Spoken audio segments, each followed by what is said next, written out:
The black preacher interest lies in money. The Christianity of the South, before the Civil War, antebellum South, was an apostate Christianity. It's a Christianity based on racism, based on hypocrisy. This is a Christianity that said that Jesus Christ believed that black people should be slaves, believed that you could a woman and sell your offspring on an auction block. There was nothing wrong with it. That you could oppress people, that you could commit murder. It was a lie. This Christianity was passed on to the black slave, and he kept it. And one of the things that the black slave believed, I remember as a boy growing up in the South, and I hear my black preacher preach to us about the curse of Ham, that we were black because we were cursed, and that we were supposed to be slaves under the tutelage of the white man. And this was preached, and the Southern black churches were subjected to it. And the black preacher, in many respects, was chosen by the white establishment, and he was put in place by them, and he was told, your job, and you will keep your money as long as you keep these black people under us. And that became the whole concept of the black clergy down south for generations.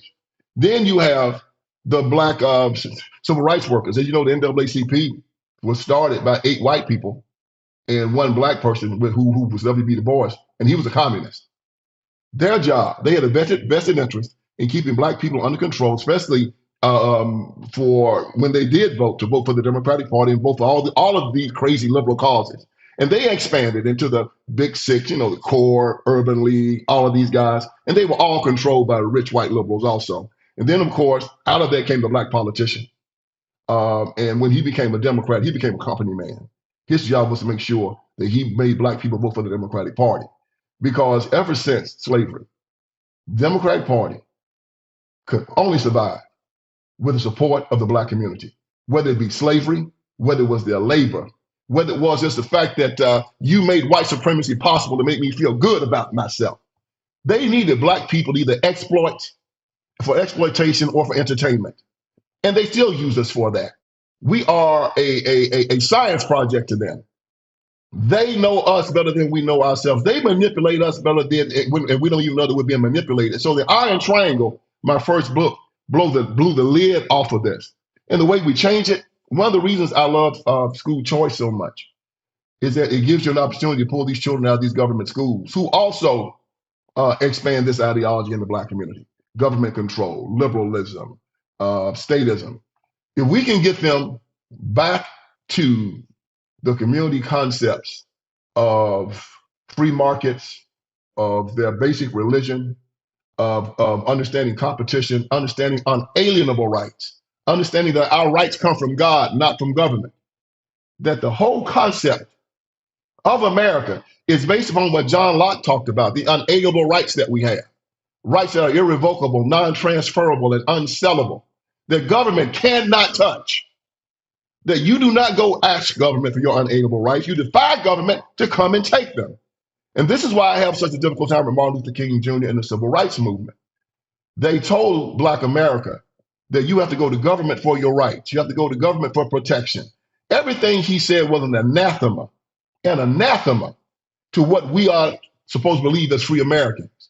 And until we teach our children that we have to jettison this silly, ignorant ideology, that I can only feel good about myself if I'm loved by white America, and I can only be protected or affirmed if I'm protected and affirmed by my government, we will never go any further. So one of the ways we do it is by what you're doing now. You giving somebody like me a platform to talk about these things. I have my podcast, the VinceEverettEllison Show on YouTube, Rumble, and X, that people can log on to and they can watch that. But also the fact that if we can ever get that sizable chunk, about 15% of the black vote, away from the Democratic Party, we'll take them down forever. And I believe that black men are not going to go back to Ms. Harris. I think that as they see that she locked up more black men in California than Robert E. Lee and Jeff Davis combined, that she is an apostate, that she believes that that you should castrate little boys and call them little girls, give double mastectomies to little girls and call them little boys, that she believes in 9-month abortion, that she believes in taking away your right to keep and bear arms, and that she believes in allowing these come in and just infiltrate your neighborhood, to take away your space, to take away your schools, take away making rents go high, taking jobs away. As this is highlighted, you'll start seeing more and more black men turn away from her, and that's going to be her Achilles heel. We'll get to more with Vince in just a moment. First, there are 8 million renters in America who are not only qualified to own a home, but could be saving 30% monthly on their rent simply by owning instead. Smart people know the path to wealth is through real estate. This is where Churchill Mortgage comes in. Churchill Mortgage's Home Buyer's Edge gives you, the buyer, the power. It allows you to compete with cash offers, provides lightning fast pre-approval, and Churchill Mortgage sweetens the deal with a $10,000 seller guarantee. My wife and I have bought and sold multiple homes over time. Each time we increased our equity. Stop funding your landlord's retirement. Do what I do. Go to churchillmortgage.com/Shapiro. You'll answer a few simple questions so they can connect you with a home loan specialist in your neighborhood. They'll help you build a plan, whether it takes 30 days or 6 months, to get you on the path to financial freedom through home ownership. If you're already in a home, but you got in at like a 7% interest rate or higher, you need to talk to Churchill Mortgage today. The Fed dropped the rates. You could be saving hundreds of bucks every single month with a simple refi, unless you just like paying more money to the banks or something. Averaging 5 stars and over 100,000 reviews, go to churchillmortgage.com/Shapiro. Connect with a home loan specialist you can trust. This is a paid advertisement. Home buyer edge and seller guarantee are available for qualifying borrowers and select loan types only and not available in all states or locations. NMLS ID 591, MLSConsumerAccess.org, Equal Housing Lender, 1749 Mallory Lane, Brentwood, Tennessee, 37027. One of the things that you mentioned there that's really fascinating, and it's true statistically, is you are seeing a divergence between how black women vote and how black men vote. And that's mirrored across the political spectrum, actually. You are seeing a major divergence now between how women, not married women tend to vote like married men, which tends to be Republican, but single women and single men are voting very differently. And that is particularly true in the black community, where black women are voting in extraordinary numbers for Democrats, and black men are voting a little bit less so for Democrats. Why do you think that gender gap is now emerging? Yeah, you have a lot of black men who are alpha males. And, you've seen the culture. They walk around, they swaggering and they talking trash. They talk about how many jokers they done shot and how many women they got. But there's an alpha maleness in these men, where in the black community, the worst thing you could call somebody is effeminate or gay. And they have found through social media, through shows like yours and shows like mine, that the Democratic Party supports all of this. They see that the Democratic Party is about destroying the family, that they have set up a system that is basically trying to castrate men. They see that they are using the public educational system to sexualize their children. They now understand about Drag Queen Story Hour, that they have set up a public educational system that sets their sons in front of men and shake their asses in their sons' faces. They see that the Democratic Party set up a system called Obamacare, where if your son wants to be transitioned, they'll pay for it.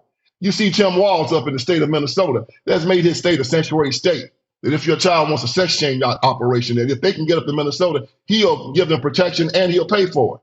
They're seeing that the Democratic Party wants to take away your right to pray to your God, to be hooked up to your religion.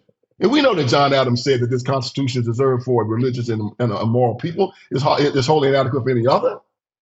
They see that the Democratic Party is an evil institution. It's been the evilest institution in the history of the world for the longest period of time. 200 years of murder. The party of slavery from 1800 to 1860. The party of the Confederacy from 1800 to 1865. The party of Jim Crow from 1865 to 1965. Now the party of transgenderism, abortion to the 9th month, open borders, disarmed American citizens, atheism, a cabal of liars, psychopaths, and anti-Christian bigots. And the message has gotten out. They can't hide it any longer. They're walking around with men with skirts and dresses on, men that talk about, it's great to transition and to castrate yourself. They're hearing it, and they're seeing it, and they're responding to it. And the more they hear it, the more black men will leave that party.